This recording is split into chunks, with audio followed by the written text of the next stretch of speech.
Hey you guys, you all have been asking me for a hair trimming video, and also you've been asking me for a relaxer touch-up video. I'm going to do both, but I wanted to do the haircut first because I like to cut my hair dry so I can actually see what needs to come off. I've gotten a little lazy with it, honestly, since COVID-19, and I've been really just kind of molding it with the conditioner. And it's actually in really good shape, but I just needed a little bit more reshaping to my hair. So I've actually sectioned off the bangs because I like to keep them longer. I'm going to show you how to blend that at the end of the video. I'm sectioning off the top in a square section. I'm going to take and put a clip on that to get that out of the way. We're going to focus on the sides and the back. You guys have heard me talk about the wall clipper, in which I love. The wall clipper is a no-brainer. You can actually use this with the guards and don't have to worry about really messing up.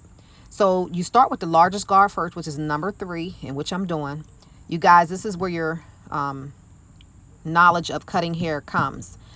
When you're cutting that hair and you have that number 3 guard on, if you don't hear hair fall off, or you don't hear like it's taken off anything, it means you need to move to a smaller guard. You guys can't hear it. I can hear a little bit of hair come off, but I know I want my hair to be a little bit closer. So what I'm going to do is move to a number 2. I'm still going to use the number 3, but I'm going to graduate into a number 2 because I want my sides to be slimmer and I want my back to be a little closer. So I'm moving on to a number 2, and you will actually start to see the hair start to be a little slimmer on the sides, which I like. And also I can actually hear more of the hair coming off. I'm actually going to use a razor as well. You guys feel free to buy a disposable razor, but it actually helps to remove bulk on the hair.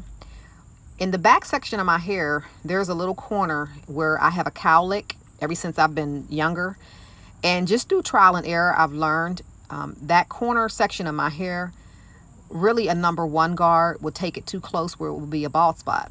So to stay safe, you guys, I would stick to the larger guards. One, unless you know your hair and you know where all your spots are at, I would just stick to the number 3 and number 2. I'm going into a razor. I love a razor, you guys. This can be used safely as well. As you can see, some of the hair is actually being thinned out. My hair is thicker in the back, so I like it to lay a little nicer. So as you can see, look how much hair is coming off with that razor. But it's not making it bald. So it should lay really nicely after it's relaxed. Just doing the sides a little bit to slim it out so you can have a really nice lay down. You guys, I'm eventually going to move to the top. Here we go. So as you can see, these are a nice alternative. These are thinning shears. Believe it or not, I love the thinning shear. It's very similar to the razor. It gives me the look of a razor. I know you guys are not really going to use a razor to cut at least the top part of your hair. So this is a nice alternative. You part that hair on the top from side to side, horizontal, and you make your starting guide. Less is better for you guys. I took mine down quite a bit because I wanted my hair shorter than I normally would, because I've let it grow out a bit much. So you part again after you do your starting guide, and you drag it up straight out from where it grows. Anything just hanging past that section, you guys, where you see a line of demarcation where it was previously cut, you want to cut it. You might need to go over it a few times, but anything that's hanging over, you want to cut. You take thin enough sections from ear to ear, and I say ear to ear, it's not really ear to ear, but horizontally. Drag it straight up from where it grows, and you're going to cut anything that hangs. Actually, you guys, you're going to start seeing me to drag the hair towards the wall just a little bit instead of straight up from where it grows. You're going to drag it back, and that's just going to be so the hair can graduate and get longer as it gets to the front area. So here we go. Anything that hangs over, you guys, you want to cut it. Same for the other side. I'm dragging it over so we can get those sides to blend with the top.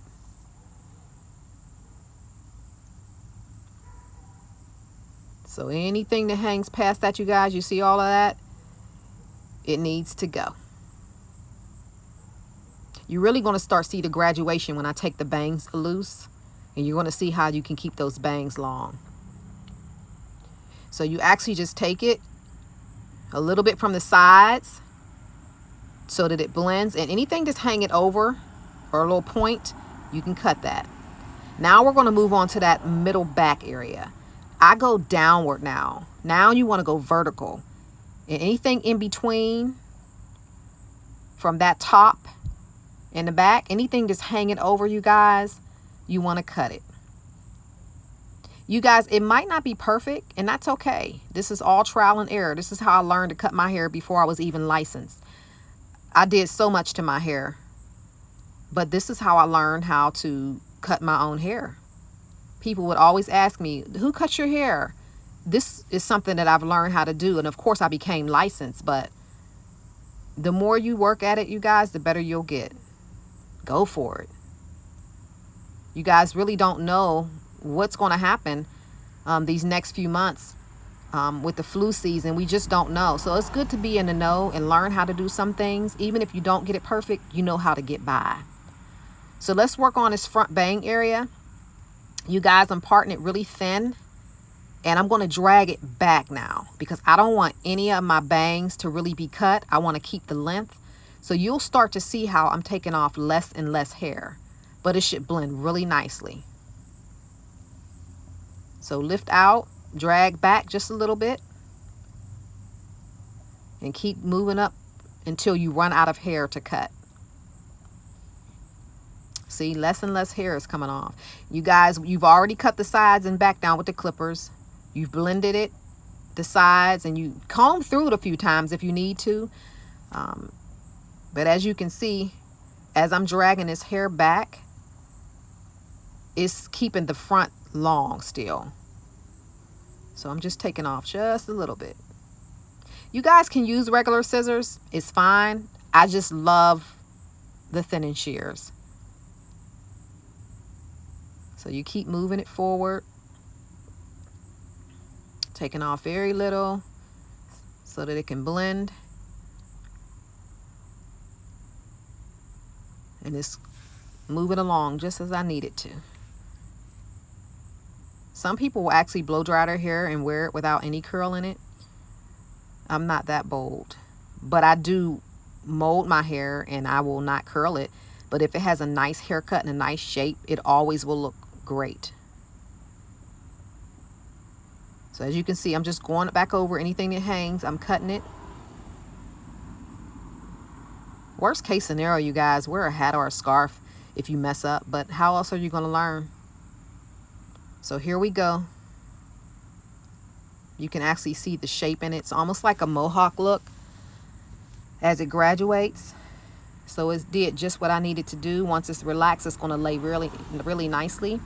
So this is the finished look, results. I'm going to relax it, which I'm going to show you the end result after that. But you guys can really make your hair presentable. I didn't have to do anything else to the sides and back, but here are the finished results after it's relaxed. As you can see, it fell really nicely. It has just a little spike to it, but also it's presentable. If I wanted to curl it, I curl it. If not, you just wear it kind of smooth or spiky. So hopefully you guys enjoyed this video. There will definitely be more to come. Look out for the relaxer touch-up video. I will see you guys very soon.